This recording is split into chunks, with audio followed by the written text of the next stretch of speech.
202, eu não sei se os irmãos conhecem, porque cantar hino é bom que 202 conheço. todos conhecem. Conhece, Michel? Feito o trono de Deus preparado. Se o Michel não conhecer, nós muda, porque tem que cantar junto com o instrumento, tem que ser um que ele conhece. 202.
Aleluia.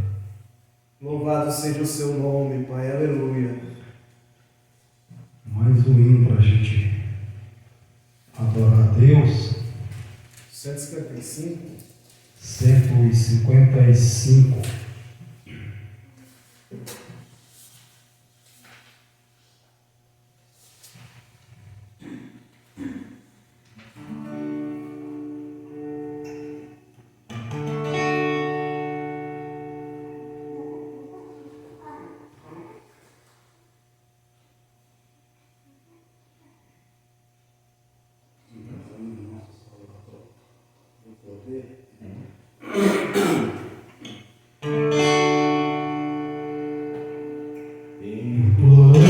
Imploramos nosso Salvador, teu poder, teu poder, teu poder, divino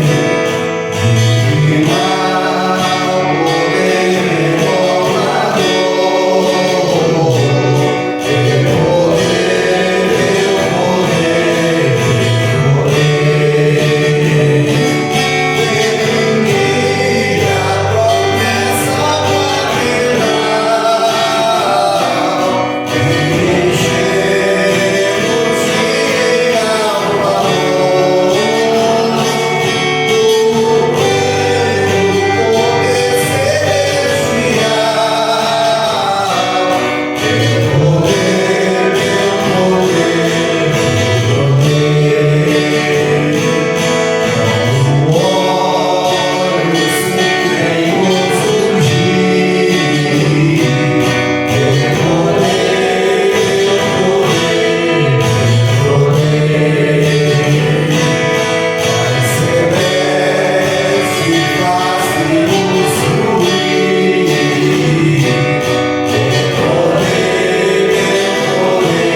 Amém. Glória a Deus. Louvado seja o nome do Senhor.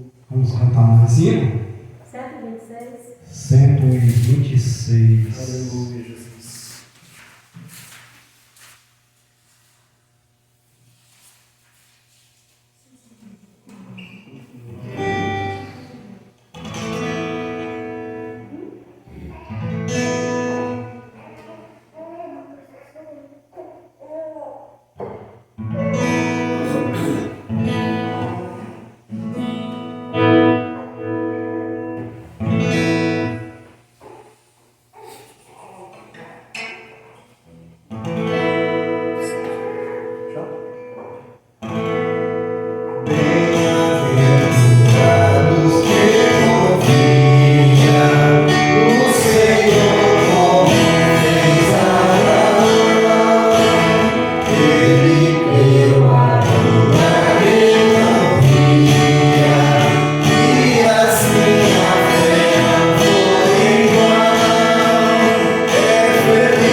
e após a irmã Neguina faz a leitura para nós na Bíblia. Glória a Deus. Olha aí, 169? 169, longe do Senhor lá, né? É.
do Senhor, irmãos. Amém.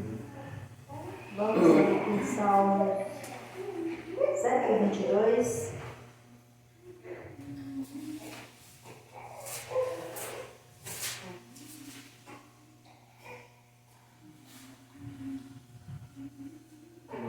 Amém? Alegrei-me quando me disseram, vamos à casa do Senhor. Os nossos pés estão dentro das tuas portas, ó Jerusalém. Jerusalém está edificada como uma cidade bem sólida. Aonde sobem as tribos do Senhor, como testemunho de Israel, para darem graças ao nome do Senhor. Pois ali estão os tronos do juízo, os tronos da casa de Davi.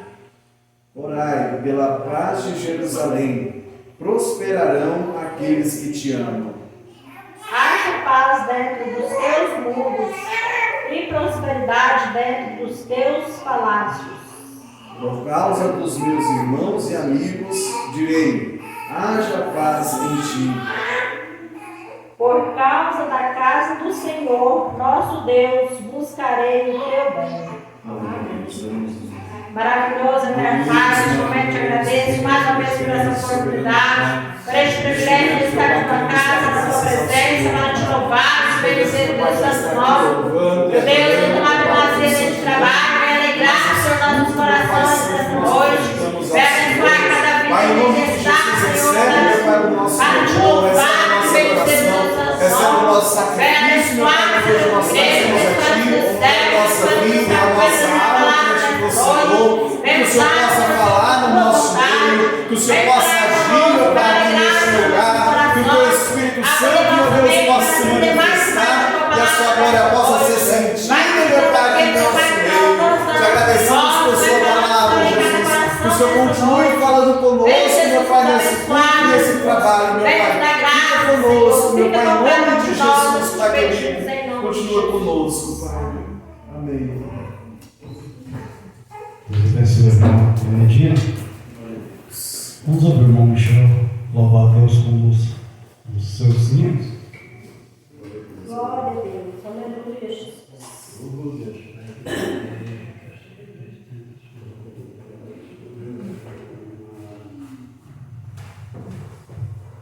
Louvado seja o nome do Senhor.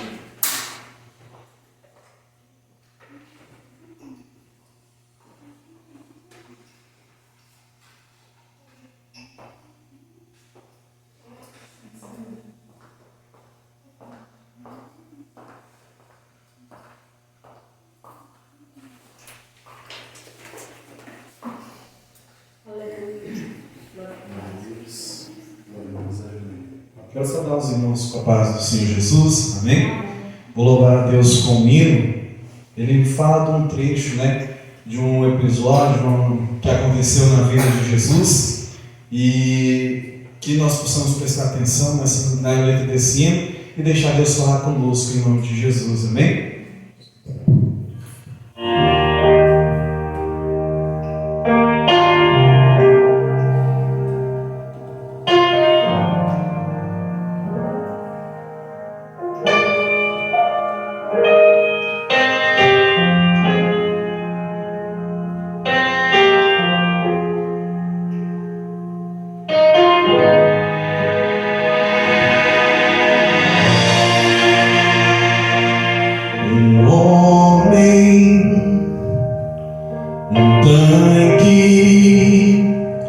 Uma cama.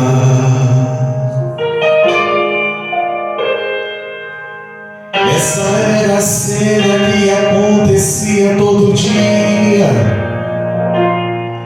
em Betesda.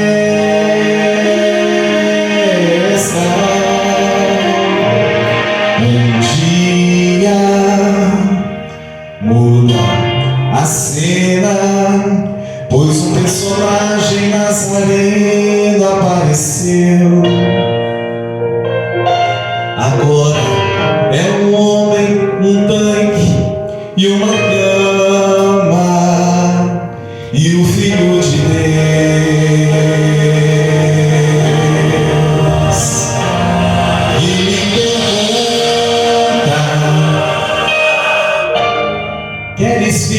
condição. Então o homem falou: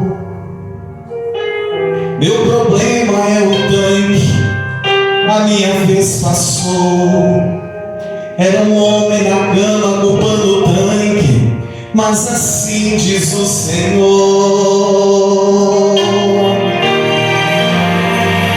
levanta-te, esquece o tanque, nunca mais você volta pra cá.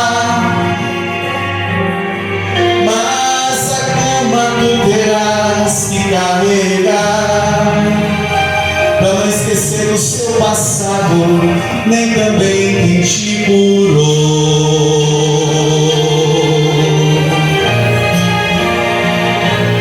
Há momentos que Deus faz levar a cama, que é pra não esquecer o seu passado, nem de onde Ele te tirou. O homem estava em Jerusalém, já não dependia de ninguém, mas a ordem foi levar a cama, então ele levou. Ouça a voz de Deus que hoje te diz: jamais esqueça sua raiz, pois através dela será glorificado o nome do Senhor. Está acontecer de Deus te usar para ganhar vidas onde você passar, e ao estender a sua mão, deixa chuva de milagres e uma chuva de unção. Não vai esquecer de onde você surgiu. Eras um homem no tanque, mas Ele te viu, Ele curou você, mandou caminhar. Deixaste o tanque, mas a cama é pra carregar, pra não esquecer quem te curou, pra não esquecer quem a mão estendeu. Dê glória a Ele, exalte a Ele, pois através da cama verás a glória de Deus. Você pode cantar, mas a glória é de Deus. Você pode pregar, mas a glória é de Deus. Você pode crescer, mas a glória é de Deus. Você pode ficar rico, mas a glória é de Deus. Você pode cantar, mas a glória é de Deus. Você pode pregar, mas a glória é de Deus. Exalte a Ele, dê glória a Ele, pois através da cama verás a glória de Deus. Aleluia.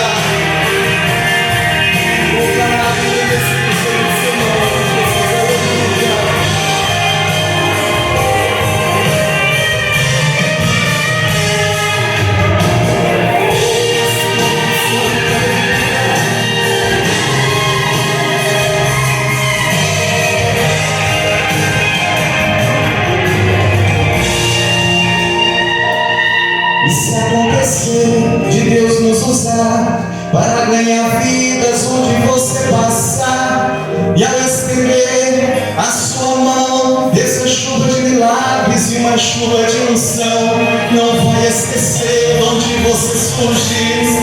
Eras apenas um homem no tanque, mas Ele te viu, Ele curou você, mandou caminhar. Você tá todo bonitinho, mas a cama é pra carregar, pra não esquecer quem te curou, pra não esquecer quem a mão estendeu.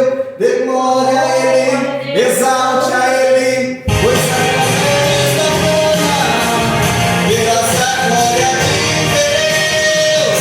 Você pode cantar, mas a glória é de Deus. Você pode pregar, mas a glória é de Deus. Você pode crescer, mas a glória é de Deus. Você pode ficar rico, mas a glória é de Deus. Você pode cantar, mas a glória é de Deus. Você pode pregar, mas a glória é de Deus. Dê glória a Ele, exalte a Ele, pois através da cama verás a glória de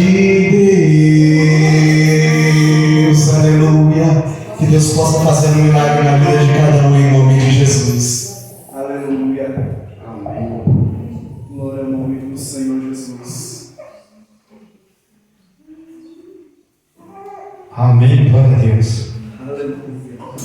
Tem alguma pessoa que quer dar um testemunho, está com oportunidade? Às vezes tem uma irmã que quer dar uma vida, quer dar um testemunho, está com oportunidade, uma Ludmila. Aleluia, Jesus. Desce fiel, meu Deus. Glória a Deus.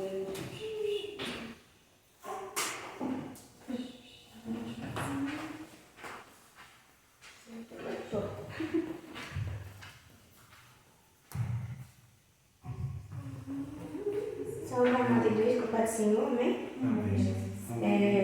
Naquele dia, no dia da apresentação do neném, eu não tive a oportunidade de expressar tudo aquilo que Deus tinha feito na minha vida, né? E lá em Salmos 91 diz assim, que aquele que habita no esconderijo do Altíssimo, né? Ele está guardando a nossa vida. E eu não podia deixar de contar o testemunho, né? De tudo que Deus fez na minha vida através da Melissa. No dia do parto, eu fiquei emocionada porque eu sei que foi a mão de Deus ali, naquele lugar. Eu comecei a sentir assim as dores, né, no dia 7. E aí eu pedi para Deus assim, Senhor, se for da tua vontade, quando eu estiver indo para lá, que o Senhor me dê um sinal. Porque eu não quero ir sem a presença do Senhor, né? Sem o Senhor estar ali presente com a gente. E aí, naquele dia, eu fiquei esperando, né? A gente ficou esperando, estava sentindo dor. Só que eu não queria ir sem o sinal de Deus. E aí eu falei, Senhor, eu vou, mas eu não estou sabendo desse sinal.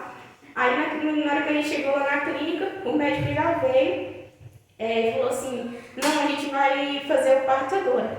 Aí eu subi chorando, porque eu falei, Senhor, eu não vi o sinal ainda. Eu não vi nada que pudesse me falar assim, que o Senhor estava ali presente comigo, né? E aí, na hora da anestesia, eu sofri muito. Foram mais ou menos de 8 a 9 agulhadas que eles me deram, porque a anestesia não estava pegando. Então, assim, foi muito difícil. Foi de meia hora a 40 minutos sofrendo ali, porque a agulhada não estava pegando, né? E aí, quando o médico falou assim, a médica falou assim, deu certo, e começou o parto, aí Deus me mostrou o sinal. O cordão, né, dela tinha 2 nós. Ninguém ali na sala de parto nunca tinha visto isso. 2 nós no cordão, e aí o médico veio e falou para mim, falou assim, a sua filha é um milagre, porque a gente nunca viu isso. E não sabe como que ela estava viva, porque não tinha condições, né, de estar passando ali. E ele falou assim, graças a Deus você não teve parto normal, porque senão ela teria morrido. Graças a Deus você já teve parto agora. E aí eu vi a mão de Deus, né? A gente não estava vendo, mas ali a gente viu a mão de Deus. E aí ali a prova viva de que Deus pode fazer na nossa vida. Ela é um milagre na minha vida, um milagre na nossa vida, né? E assim, eu sou muito grata a Deus, em primeiro lugar pela vida dela, e segundo, por ele ter feito presente ali na minha vida, né? Nós não somos nada, mas assim, quando a gente pede com fé, quando a gente pede que Deus pode fazer, e Ele faz não só para mostrar que Ele é Deus, porque Ele é Deus, né? Mas para mostrar que nós somos fracos, nós somos falhos, mas mesmo assim Ele está ali presente, né, conosco. E às vezes a gente pensa assim, Senhor, o Senhor não está conosco, eu não estou vendo o sinal, eu não estou vendo aquilo acontecendo, mas Ele está ali presente, Ele que está fazendo, Ele que está movendo, e a gente só vai entender depois o que está acontecendo, né? E assim foi na minha vida. A minha filha foi um milagre, assim, o meu filho também. Eu não contei o testemunho da vida do João, os dois foram um milagre, o do João também foi outro milagre. Eu fui para o hospital também, e aí eu não estava para ganhar e o João não estava nascendo. E aí o João eu caí no domingo à noite, eu caí no banheiro, e aí eu comecei a perder o líquido. E aí quando eu fui no domingo, aí ele falou assim, não, você tem que ir rápido, porque já está perdendo o líquido amniótico. Quando eu cheguei lá no hospital também, eu ganhei o João. Então são meus 2 milagres, minhas 2 provas que Deus é presente, que Deus pode fazer nas nossas vidas, coisas que a gente nem imagina, né? Porque às vezes a gente pensa assim, nossa, quantas coisas aconteceram, a gente nem está vendo o mover de Deus, mas Deus está se fazendo presente nos detalhes, né? E ali eu ficava escutando todos os dias que diz assim, cuido dos detalhes, cuido do teu coração. Pra que se preocupar? Pra que ter medo, né? Se Deus está cuidando dos detalhes. Então eu deixo isso hoje como testemunho para a vida de vocês, assim também para a minha vida de novo. que por mais que a gente não está vendo acontecer, por mais que a gente não está vendo, o Senhor está cuidando de tudo, principalmente dos detalhes que a gente nem imagina, né? Então, eu agradeço a oportunidade, em nome de Jesus. Aleluia, Jesus está assim mesmo. Aleluia. Amém. Deus abençoe o irmão Ludmila, né? Eu sempre gosto de falar, as pessoas às vezes demoram a descobrir que depender de Deus é melhor, né? Se depender de Deus você escapa, às vezes você depende de homem não escapa, né? As coisas que os médicos ficam surpresos, ficam, como que é isso, como que isso aconteceu, mas porque você está na dependência de Deus, né? Quando a gente coloca a nossa vida na dependência de Deus, a primeira coisa que o homem entende é quando ele precisa de depender de Deus, né? Aí não adianta você estribar nas suas inteligências, nos seus valores, né? Muitas das vezes a medicina surpreende, né? Quando vê essas coisas acontecerem, porque eles é acostumados a mexer com isso aí todo dia, né? O trabalho deles eles mexem todo dia, mas quando eles veem algo que não fora do normal, eles veem que tem algo diferente ali, eles sabem que tem um ser que está cuidando daquela situação ali, né? Quantas vezes os médicos olham assim e falam, mas como é que isso aconteceu? Né? A irmã Ludmila dando a bebezinha do João Antônio, né? Então a dependência de Deus, irmãos. Quando você depende de Deus, na sua vida, você pode ter certeza que Deus vai te atravessando todos os obstáculos da vida, né? Você vai, na dependência de Deus, eu acho que a gente tem que começar a aprender bem cedo a depender de Deus. Se não fosse a dependência de Deus, capaz que os ossos já tinham, só o pó, até os ossos já tinham acabado, né? Desde criança, a gente na dependência de Deus. E dependendo de Deus em tudo, né? Às vezes, quando vocês crescem, depende do cotidiano da vida, né? Da sua situação financeira, do seu jeito de viver. Então, a gente tem que depender de Deus sempre e sempre, né? Vamos cantar o hino de número 5, depois se tiver mais irmãos que tem um hino, quiser dar mais um testemunho, está com oportunidade. Depois nós vamos estar ouvindo também o irmão Michel, está trazendo a mensagem dessa noite. Amém.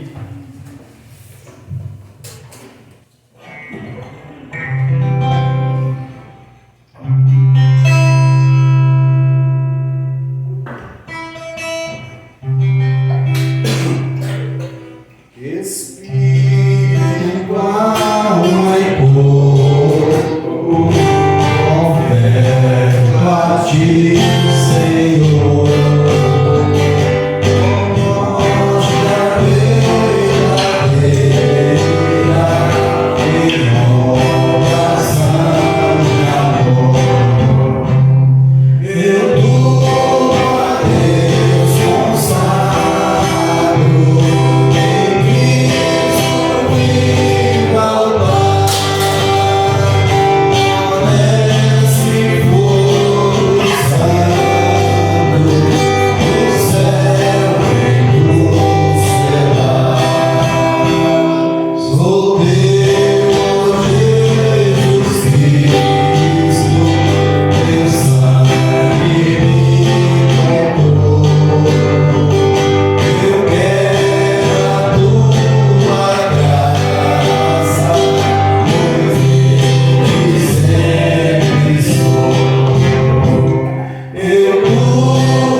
irmão Michel pode já assumir isso. O irmão que você está indo, já passar para a mensagem, fica à vontade.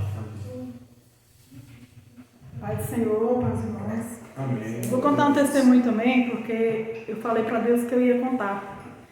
E é também de uma criança. Já tem esses testemunhos aí, né? Que na minha vida é Vitória. A minha filha mais nova, não sei se todo mundo conhece ela aqui, a Larissa. Ela engravidou e desde o primeiro dia já começou a passar mal. Teve descolamento e a gente começou uma luta muito grande. E era todo dia quase tinha que ir para o hospital.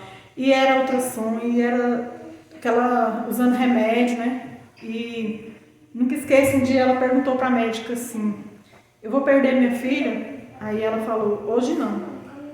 Naquele dia eu falei: nem hoje e nem nunca. Não vai perder sua filha.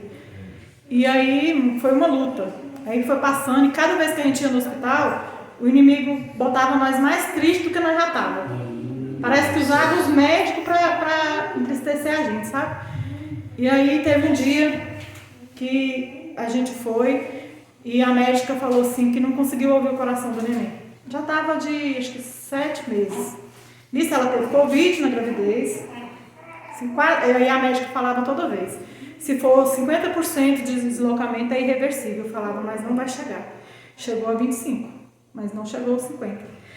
E nesse dia a gente foi, aí ela falou: vocês vão para casa e tal hora vocês voltam, porque a gente vai fazer um exame para ver se o neném tá vivo, né? E a gente passou um dia muito angustiado, muito mal, orando. E aí na hora que ela entrou para a sala lá do médico, chorando, eu saí assim pro lado do ML, e naquela hora ali só veio a coisa que eu mais achava ruim, era ficar com o cabelo branco. Eu não gostava. E naquela hora eu falei com Deus, falei: Jesus, se minha filha sair lá de dentro sorrindo, eu vou passar 2 anos sem cortar e sem pintar meu cabelo, porque eu vou saber que o Senhor curou ela. Aí quando ela saiu com um sorriso, que eu nunca esqueci aquela cena. Quando eu vi ela sorrindo, eu cheguei, botei a mão na barriga dela e falei: minha filha, você está curada. A partir de hoje é só alegria. A partir de hoje não tem mais tristeza, nós vamos comemorar a neném. A partir de hoje você está curada. Pode jogar seus remédios fora. Não vai dar mais nada, não tem mais deslocamento, foi curada. E aí naquele momento, irmão, eu não sei de onde eu tirei tanta força para falar com tanta fé assim, que passou acho que um dia, 2, não me lembro mais, porque já tem 1 ano e 9 meses, eu não lembro direitinho. Ela fez outra ecografia e não tinha mais nada. Para a glória de Deus, eu passei os 2 anos, né, com cabelo, toda vez que eu olhava, eu lembrava da vitória que a gente teve. E a partir daquele dia ela nunca mais, ela teve nada, não tomou mais remédio. Tá lá, um monte de exame dela, um monte que ela fez. E a neném nasceu bem, graças a Deus. Foi difícil até o último momento, até o final do parto dela foi difícil, mas Deus deu a vitória para nós. Então eu quero contar para os irmãos e agradecer a Deus por essa oportunidade. Louvado seja o nome do Senhor. Aleluia. Amém. Deus é poderoso, né? Nós damos os testemunhos para a pessoa que diz que não crê, né? Passar a crer e ter experiência própria dos seus próprios milagres, né? Ele está com o irmão Michel, se o irmão quiser cantar, quiser já ir direto para a palavra, fica à vontade. Louvado seja o nome do Senhor. Mais uma vez, salve a igreja do Pai do Senhor Jesus. Os testemunhos mostram pra gente, né, que nós servimos a um Deus vivo, né? Tudo da sociedade tenta fazer a gente acreditar que o nosso Deus está morto, que é um Deus que não tem mais poder, é um Deus obsoleto, mas não. Deus opera milagres na nossa vida ainda hoje, e a palavra que Deus me deu para trazer hoje fala justamente sobre isso, do cuidado de Deus para com a vida da gente, amém? Quero convidar os irmãos para a gente estar de pé, quando nós fazemos a leitura da palavra do Senhor, no Salmo de número 37. Louvado seja o nome do Senhor.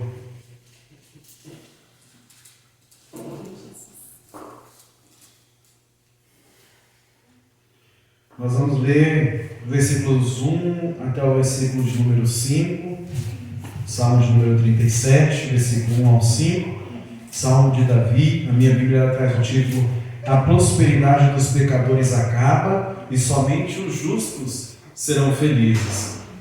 Os irmãos encontraram? Amém? Diz assim a palavra do Senhor: Não te indignes por causa dos malfeitores, nem tenhas inveja dos que praticam a iniquidade, porque cedo serão ceifados como a erva e murcharão como a verdura. Confia no Senhor e faze o bem, habitarás na terra e verdadeiramente serás alimentado. Deleita-te também no Senhor e Ele te concederá o desejo do teu coração. Entrega o teu caminho ao Senhor, confia nele e Ele tudo fará. Os irmãos podem tomar assento em nome de Jesus. E eu estava meditando nesse trecho que nós lemos, na verdade, na leitura do Salmo todo, do Salmo 37, e eu comecei a pensar, a meditar na vida desse homem que escreveu esse Salmo, né? De Davi, que escreveu esse homem, e por que ele tinha tanta propriedade para falar essas palavras. Olha o versículo 4, ele fala: deleita-te também no Senhor. Sabe o que é deleitar-se? É você gozar no Senhor, é você descansar e festejar no Senhor.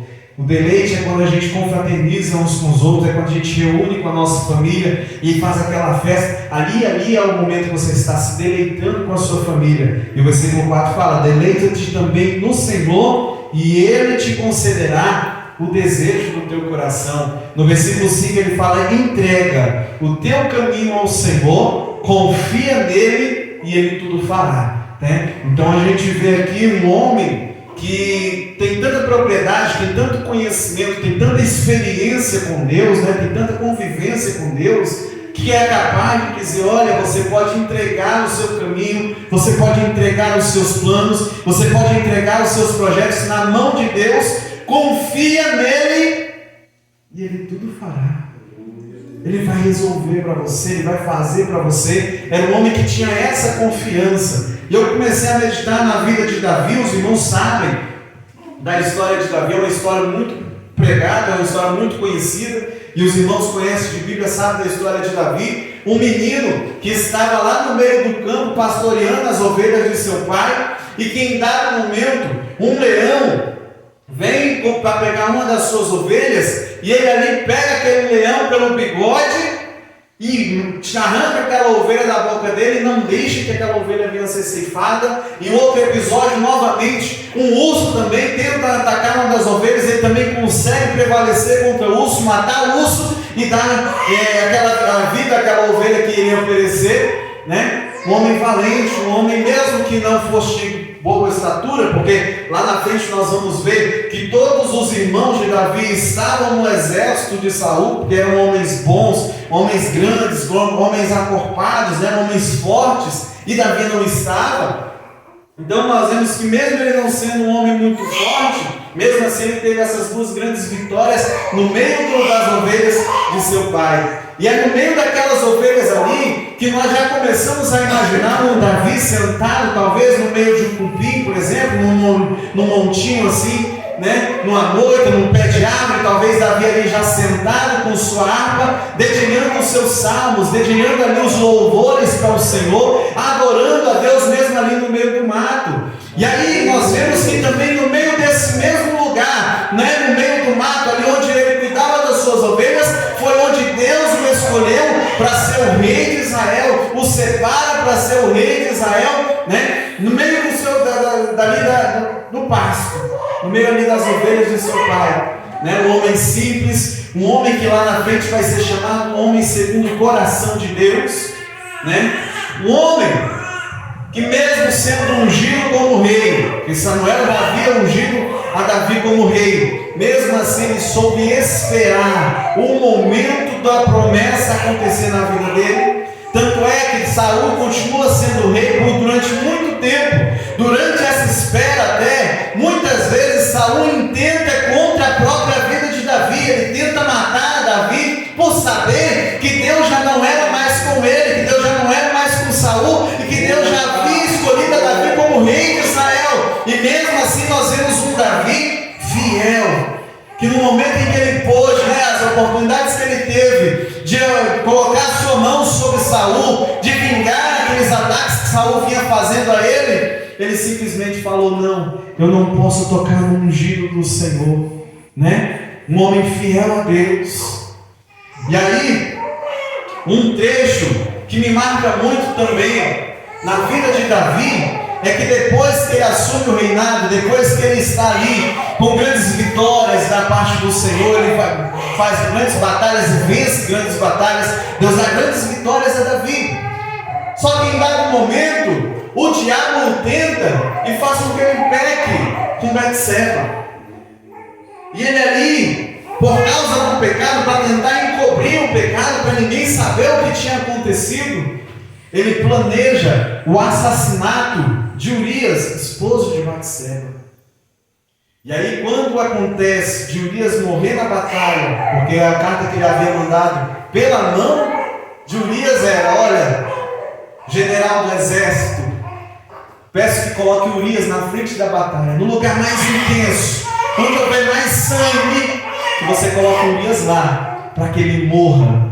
Isso aqui foi a carta que Davi escreveu, e Urias levou até o general. Depois que Urias morre, eu acho lindo o texto, quando Deus usa Natã, o profeta, para confrontar a Davi, o rei de Israel. E aí ele fala: olha, Davi, eu trouxe um caso para você julgar. Tem um homem que tinha muitas ovelhas, que tinha muitas vacas, tinha muitas riquezas, e de repente ele mora ao lado de uma pessoa, o seu vizinho. Ele só tinha uma ovelha, só tinha uma bezerra, e com aquela bezerra, aquele vizinho tirava o leite e dava o mantimento para a sua família. E chegou um dia em que os visitantes chegaram na casa daquele homem rico, e ele ficou com dó de pegar uma das suas ovelhas, porque ele tinha muitas. Ele ficou com dó de pegar uma de suas ovelhas ou uma de suas bezerras para matar, para fazer a festa para aqueles visitantes. E ele foi lá e pegou a ovelha do vizinho, a bezerra do vizinho, matou e ofereceu. E aí Davi se enche de fúria e fala: olha, traga esse homem aqui, porque eu mesmo quero dar a sentença de morte para ele. Ele merece a morte. E aí Natã fala: olha, esse homem é você, Davi, porque Deus te tirou lá. Lembra de onde nós falamos que Davi veio? Lá de trás das ovelhas de seu pai, lá no meio do pasto onde ninguém estava te vendo. Deus te escolheu lá, te colocou nesse lugar de honra, te colocou como rei de Israel, e você não foi fiel, tomando a Betseba e ainda planejando a morte do seu marido. E aí Davi foi um homem tão sábio, tão assim, tinha tanta intimidade com Deus, porque essa é a diferença entre o remorso e o arrependimento. O remorso é quando você fica com vergonha do que você fez porque veio à tona, as pessoas descobriram o que aconteceu, a sua falha, o seu pecado, e aí você fica com vergonha. Isso é o remorso. Isso não gera transformação, isso não gera salvação. Isso foi o que aconteceu na vida de Judas. Foi o remorso. Não mudou a vida de Judas. Ele se enforcou porque ele não se arrependeu. Pedro, igualmente a Judas, ele negou a Jesus 3 vezes nos momentos em que Jesus mais precisava. E Pedro se arrependeu. Tanto é que quando Jesus o confronta, não sei se os irmãos perceberam, mas lá na praia, quando Jesus já ressurreto, se encontra com os discípulos, e aí eles estão comendo à beira da praia. Quando Jesus pergunta para Pedro: Pedro, tu me amas? Jesus perguntou por 3 vezes. Era Jesus perdoando a Pedro as 3 vezes que Pedro tinha negado a ele. Era Jesus perdoando a Pedro e falando: olha, se você me ama, então apacenta as minhas ovelhas, apacenta os meus cordeiros, apacenta os meus rebanhos. Aleluia. Pedro se arrependeu. Davi, nós vemos também que ele se arrependeu. Se você for lá no Salmo 51, é um salmo lindo para você ler. É o salmo que Davi escreve após Natã o confrontar, após ali ele se arrepender daquilo que ele havia feito, ele escreve o Salmo 51, e é lá que nós vemos Davi escrevendo: não retires de mim o teu Espírito Santo, nem afaste de mim a sua presença. Ele aqui, naquele salmo ali, nós vemos o arrependimento de Davi, no Salmo 51. E aí, por que nós estamos passando aqui, mesmo que rapidamente, pelo panorama da vida de Davi, para trazer para você esse homem que escreveu o Salmo de número 37 que nós vemos aqui agora, para mostrar para você que Davi tinha tanta convivência com Deus, que ele sabia que por pior que fosse a situação, por pior que fosse a dificuldade, Deus daria vitória. Ele deu a vitória quando ele se encontrou com o leão, ele deu a vitória quando ele se encontrou com o urso, ele deu a vitória, nós não falamos aqui, mas quando ele se encontrou com Golias, Deus deu a vitória para ele, mesmo ele não estando armado, mesmo ele não tendo as melhores vestimentas, ele não estava com uma armadura, ele não estava com uma espada, ele saiu com uma funda e algumas pedras, e Deus deu a vitória para ele, né? Esse homem que nós estamos falando, que escreveu o Salmo de número 37. E aí quando ele fala: não te indignes por causa dos malfeitores, nem tenhas inveja dos que praticam a iniquidade, porque cedo serão ceifados como a erva e murcharão como a verdura. O homem ímpio, por mais que nós venhamos a olhar para ele hoje, pensando que ele está prosperando, que ele está crescendo, que ele está sendo feliz, uma das maiores falácias é essa: dinheiro, ela não traz felicidade de jeito nenhum. Nós olhamos a pessoa lá com todas as propriedades que queria, tudo que ele quer ele tem na mão dele, tem um dinheiro de sobra, e a gente pensa: eita, eu queria ser feliz como aquele homem. Não queira não. O dinheiro ele não traz felicidade. O dinheiro ele não traz felicidade. Muitas dessas pessoas que estão aí endinheiradas, ricas, elas não têm paz. Lá em Brasília a gente vê, lá no lado sul, porque lá é muito claro assim a divisão social, lá em Brasília, né? Tem lugares onde só mora gente rica, só tem pessoas que têm muito dinheiro, e tem outros lugares que só tem gente com mais simplicidade, pessoas que não têm dinheiro, pessoas mais à margem. Se você andar lá do lado sul, lá do norte, onde tem as grandes mansões de Brasília, você vai ver como eles não podem sair na rua comer. Quando saem, ou é com carro blindado, ou é com seguranças, né? Seguranças armadas, porque não tem paz, não tem sossego, tem medo de sequestro, tem medo de assalto, tem medo de acontecer alguma coisa. E aí, é isso que o salmista está falando, que nós não nos atentarmos e pensar que simplesmente a prosperidade deles, o dinheiro que eles têm, simboliza a felicidade. Deus tem mais para dar para você. Deus quer fazer mais na sua vida. Deus quer te dar a verdadeira paz, Deus quer te dar a verdadeira alegria, Ele quer mudar o seu coração, Ele quer fazer com que você deleite-se no Senhor, como nós lemos no versículo 4. Que você descanse no Senhor, porque nós servimos ao Deus do dono do ouro e da prata. Nós servimos ao Deus que não vai deixar nenhum pássaro cair por causa da fome. Eles não plantam, eles não cegam, não foi o que Jesus falou? Não plantam, não cegam. Mesmo assim você não vê nenhum cair no chão por causa de fome, porque Deus o sustenta. Porque Deus dá o alimento para eles. É esse Deus que você serve. É esse Deus que está com você. É esse Deus que nós olhamos aqui, os irmãos contando um testemunho aqui, dizendo os milagres que Deus fez para mostrar que o cuidado dele para conosco não tem fim, não tem limite. Mesmo quando nós não vemos, Deus está agindo. Tem muitos livramentos que nós recebemos que nós nem sabemos.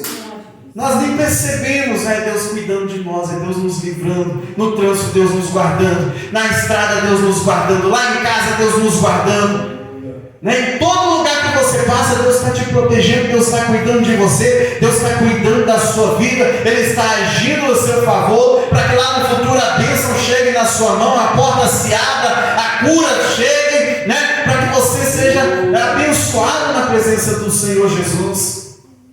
E para encerrar, o versículo 25 desse texto aqui do Salmo 37, É quase que um encerramento, assim, como se ele pudesse, assim, em um único versículo, ele falar assim, vou resumir aqui tudo que eu posso falar para o meu filho, para a igreja que vai seguir, para todos. Vou resumir nesse versículo. Ele escreve: fui moço e agora sou velho, mas nunca vi desamparado justo, nem a sua descendência a mendigar o pão. Nessa noite Deus pergunta para mim e para você: do que você precisa hoje? Nessa noite Deus pergunta para mim e para você: o que você veio buscar aqui nessa noite? É uma cura que você veio buscar? Ele tem para te dar. É a porta aberta que você precisa? Ele tem para te dar. Você precisa da transformação no seu lar, transformação na sua casa? Ele pode agir na sua vida hoje. Ele só está perguntando: o que você veio buscar aqui nessa noite? Porque eu nunca vi, o salmista fala, nunca vi um justo desamparado. Nunca vi um justo desamparado. Aleluia. E nem a sua descendência a mendigar o pão. Por mais difícil que esteja, meu filho, fortaleça-se no Senhor. Simplesmente levante a sua cabeça, trabalhe na obra do Senhor, faça aquilo que Deus colocar nas suas mãos para fazer, e você vai ver Deus cuidando de você, Deus cuidando da sua família. Enquanto você está cuidando da obra do Senhor, Deus está agindo lá no seu lar, Deus está agindo lá na sua casa, Deus está trazendo saúde para os teus, Deus está trazendo a porta que está precisando ser aberta, Deus está fazendo um milagre lá onde você precisa, enquanto você está fazendo a obra para o Senhor, enquanto você está se dedicando a Deus.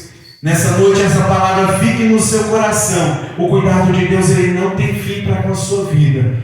Todas as coisas concorrem para o bem daqueles que amam a Deus. Todas as coisas, independente de você estar entendendo o motivo ou não, todas as coisas concorrem para o bem daqueles que amam a Deus. Os irmãos possam meditar nessa palavra e que Deus possa falar mais ao coração de todos os irmãos. Eu agradeço a oportunidade em nome de Jesus.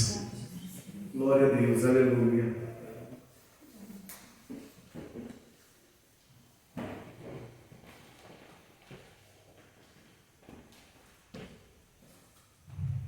Amém. Deus abençoe o irmão Michel por essa palavra abençoada. O Michel pregando e ele observando Davi também, o conhecimento que Davi tinha com Deus e a confiança que Davi tinha com Deus.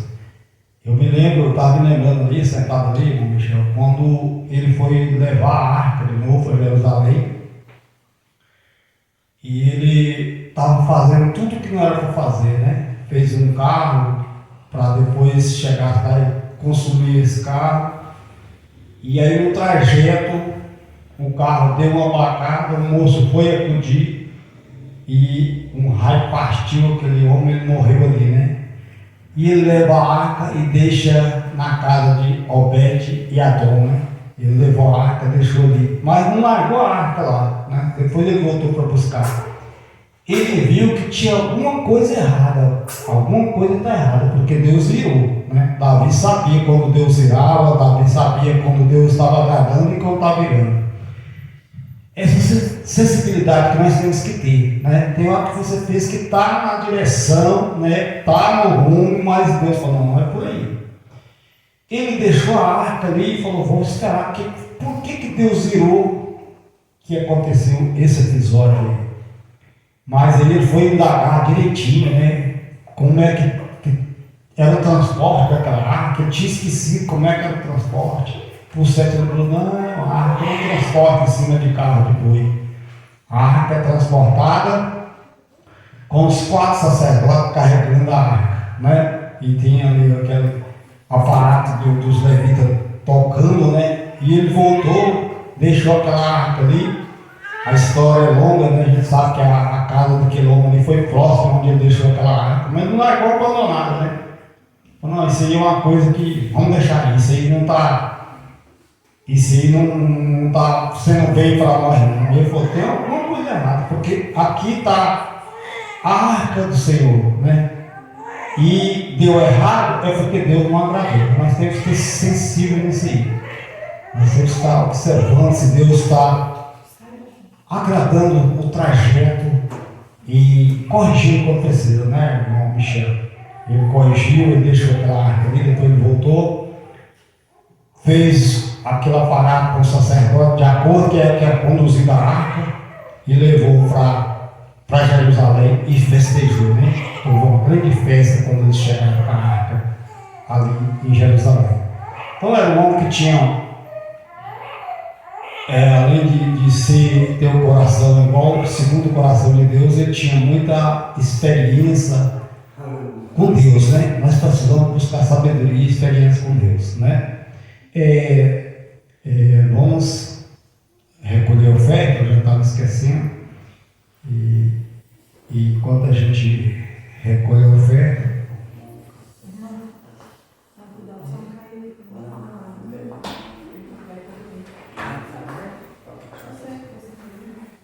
enquanto recolhe a oferta, na quarta-feira, né, irmão Michel, nós combinamos com o irmão Bento ali de Lagolândia, nós estávamos indo ali, né, na congregação onde o irmão Bento congrega, né, pastor Geraldo. E aí, o irmão Michel já está pronto para ir, acho que parece que o Cleito quer também ir, né? Parece que o Cleito também quer ir. E aí, se tiver mais irmãos que queiram ir, né? A gente um bom número ali é bom, né? Irmão Sinés, se quiser ir também, fazer um comboio aí, né, irmão Sinés? E vamos lá na Lagolândia na quarta-feira. Adorar Deus com eles ali, com nossos irmãos ali. Não Bento sempre está aqui, o pastor Geraldo já veio aqui, né? E vamos estar ali também fazendo parceria com eles, como eles sempre nos ajudam aqui, nós temos que também estar dando nosso apoio a eles lá, né? Então nós já está marcado, quarta-feira nós vamos estar indo ali, adorar Deus com eles ali. Vamos colocar em pé? Quarta-feira próxima? Quarta próxima. Minha esposa não vai estar aqui. A irmã Medina não vai estar não? Você vai ter 10 da manhã. Mas não chega até quarta. Então tá bom. Pega a criança do irmão Michel também na área.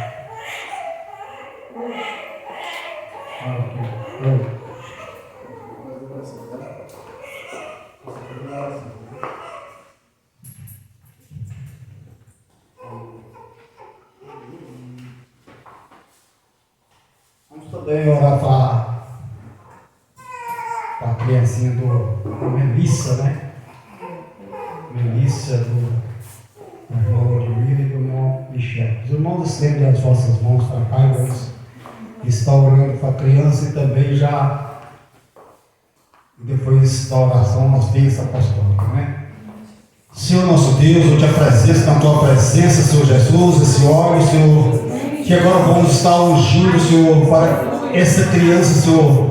Que o Senhor esteja, Senhor, fazendo um milagre aí, eu não sei o que, mas o Senhor vai agora, Senhor, consagrando esse óleo, derramando unção, derramando poder aí, Senhor Jesus, para que seja glorificado o teu nome, Senhor Jesus, para que essa criança venha acalmar, para que ela tenha um sono abençoado, para que ela esteja livre de qualquer tentação que possa estar perturbando essa criança, qualquer mal que esteja perturbando essa criança. Nós estamos orando e repreendendo agora, Senhor Jesus. No seu nome nós estamos repreendendo, Senhor, essa enfermidade, eu não sei o que está incomodando essa criança, mas que o Senhor esteja tomando a sua providência, Senhor Jesus, e fazendo aí ser um milagre. Eu te peço que o Senhor esteja sempre com essa criança, oh Pai, e com essa família.